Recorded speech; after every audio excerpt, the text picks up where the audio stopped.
த flakes ஜெட்ஸ் Tamil சேனலுக்கு வந்ததுக்கு நன்றி. இந்திய மற்றும் உலக மொழிகளில் உள்ள படம் மற்றும் சீரியல்ஸை அலசி ஆராய்ஞ்சி அக்குவேர் ஆணிவேர் ஆக்கி பார்க்கலாமா வேணாமான்னு நீங்க முடிவு பண்றதுக்கு ஒரு ரேட்டிங் கொடுக்கறது தான் என்னுடைய வேலை. வாங்க இன்னைய வீடியோக்குள்ள போகலாம். இன்னைக்கு நாம பார்க்க போறது தனுஷ் எழுதி இயக்கி நடிச்சு வெளியாயிருக்கிற இட்லி கடை படத்தோட விமர்சனம். இந்த படத்துல இவரோட கூட சத்யராஜ், ராஜ்கிரண், நித்யா மேனன், அருண் விஜய் இப்படி பலரும் நடிச்சிருக்காங்க. கெஸ்ட் ரோல்ல ஆர் பார்த்திபன், சமுத்திரக்கனி, வடிவுக்கரசி இப்படின்னு இன்னும் பலரும் நடிச்சிருக்காங்க. இசை ஜிவி பிரகாஷ். போன படமான ராயன்ல ஃபுட் ட்ரக் வச்சு நடத்தின தனுஷ் இந்த படத்துல இட்லி கடை வைக்கிறாரு. இந்த படம் எப்படி வந்திருக்கு அப்படிங்கிறத மேல பார்க்கலாம். இட்லி கடை ஒரு சென்டிமெண்டல் மெலோட்ராமா. அம்மா அப்பா, சொந்த ஊரு, பரம்பரை தொழில் இப்படி பல சென்டிமெண்ட்ஸை உள்ள வச்சு எடுக்கப்பட்ட ஒரு படம். கதைக்களம் ஒன்றும் புதுசு இல்லை. கிராமத்தை விட்டு நகரத்துக்கு, வெளிநாட்டுக்கு பழைப்பு தேடி போறவங்க திரும்ப சொந்த ஊருக்கே வந்து செட்டில் ஆகிற இந்த பேக் டு ரூட்ஸ் மாதிரியான ஒரு கதைக்களம் தான். கதைக்களம் மட்டும் இல்லை, கதையே ஏற்கனவே பார்த்த விஐபி, தேவர் மகன் இப்படி சில படங்களோட கலவை மாதிரி தான் இருக்கு. ராஜ்கிரண் ஒரு கிராமத்துல இட்லி கடை வச்சிருக்காரு. அந்த ஏரியாவிலேயே அவரோட இட்லி கடைக்கு ரொம்பவே மவுசு.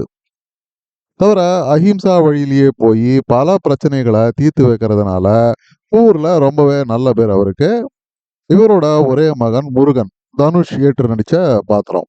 இவருக்கு அப்பா மேல ரொம்ப பாசம்லாம் இருந்தாலும் புதுமை, வசதி வாய்ப்பு இதையெல்லாம் தேடி வெளியூர், வெளிநாடுன்னு போய் ரொம்பவே சக்சஸ்ஃபுல்லா இருக்காரு. இவரோட முதலாளி சத்யராஜ் பெரும் பணக்காரர். அவரோட மகன் அஸ்வின், அருண் விஜய் நடிச்ச பாத்திரம். ஒரு மகள் மீரா. மீராவும் முருகனும் காதலிக்கிறாங்க. சத்யராஜுக்கும் இதுல சம்மதம் தான். அவங்களுக்கு திருமணமும் நிச்சயமாயிடுது. ஆனா அருண் விஜய்க்கு இது பிடிக்கவே இல்லை. சரியா திருமணத்துக்கு முன்னாடி தனுஷோட வாழ்க்கையில அடுக்கடுக்கா பல துயர சம்பவங்கள் நடக்குது. அதனால தன் கிராமத்துக்கு திரும்ப வராரு தனுஷ். வந்தவர் மனம் மாறி அங்கேயே தங்கி தன் அப்பாவோட இட்லி கடைய தானே எடுத்து நடத்த முடிவு செய்யறாரு. இதுக்கப்புறம் பல பிரச்சனைகள் அவருக்கு அருண் விஜய்னால மற்றும் லோக்கலா இருக்கிற சில ஆட்கள்னால. இதையெல்லாம் சமாளிச்சு அவரு எப்படி வெளியே வராரு. சைட்ல கயல், நித்யா மேனன் நடிச்ச பாத்திரம், அவங்களோட இவருக்கு காதல் ஏற்படுது. கடைசியில என்ன ஆச்சு, இதுதான் இந்த படத்தோட மீதி கதை.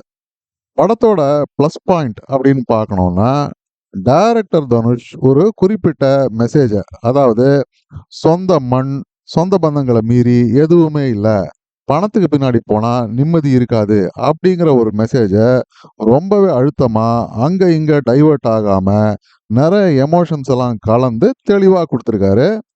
படத்தோட எல்லா பாத்திரங்களும் காட்சிகளும் இதை நோக்கி தான் போகுது. இதுக்கு எழுத்தாளர், இயக்குனர் தனுஷுக்கு நம்முடைய பாராட்டுகள்.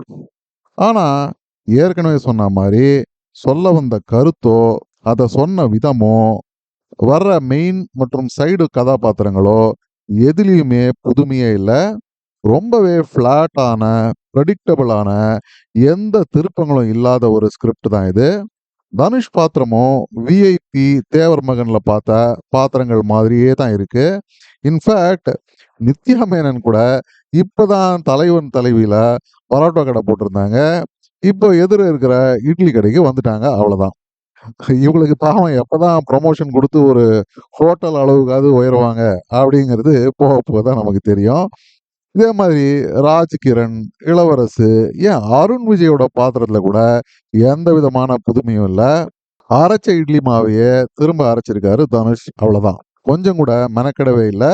இதுதான் இந்த படத்தோட மிகப்பெரிய நெகட்டிவ்.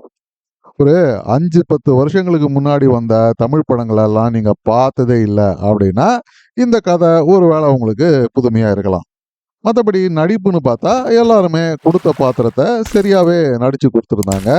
ஆனா குறிப்பிட்டு சொல்லும்படியா எந்த பர்ஃபார்மன்ஸும் இல்லை. பாடல்கள், பிஜிஎம் எல்லாமே எங்கேயோ கேட்ட ரகம்தான். ரொம்பவே சினிமாட்டிக்கா, ரொம்ப கம்மி ரியலிசத்தோட எடுக்கப்பட்ட ஒரு படம் தான் இந்த இட்லி கடை. அப்போ இந்த படத்தை பார்க்கலாமா வேணாமான்னா, நீங்க தனுஷ் வேணா அப்ப நேரா தியேட்டர்ல போய் படத்தை பாருங்க. உங்களுக்கு பிடிக்கிறதுக்கு கூட வாய்ப்பு இருக்கு. இல்லையா, மத்தவங்க வெறும் ட்ரெய்லர மட்டும் பாருங்க. அதுவே ஃபுல் படத்த பார்த்த எஃபெக்ட்ட உங்களுக்கு குடுக்கும். அப்புறம் தான் ஓடிடி இருக்கவே இருக்கே. அதுல பார்த்துக்கங்க. மீறி பார்க்கணும்னு நெனச்சீங்கன்னாக்கா, குடும்பத்தோட பார்க்குற வகையில தான் இந்த படம் இருக்கு. இந்த படத்துக்கு நான் குடுக்கக்கூடிய ரேட்டிங் 4 அவுட் ஆஃப் 10 ஸ்டார்ஸ். மீண்டும் ஒரு முறை இன்னொரு விமர்சனத்தோட உங்களை சந்திக்கும் வரை நன்றி, வணக்கம். இந்த வீடியோ பிடிச்சிருந்ததுன்னா லைக் பண்ணுங்க, ஷேர் பண்ணுங்க, சப்ஸ்கிரைப் பண்ணுங்க. உலகத்தரமான படம் மற்றும் சீரியல்களை நீங்க பார்க்கணுங்கிறதுக்காக பல சினிமா சீரியல்களை பார்த்து அதிலேருந்து சரியானதை மட்டும் அடையாளம் காட்டுறது தான் இந்த சேனலோட குறிக்கோள். நன்றி.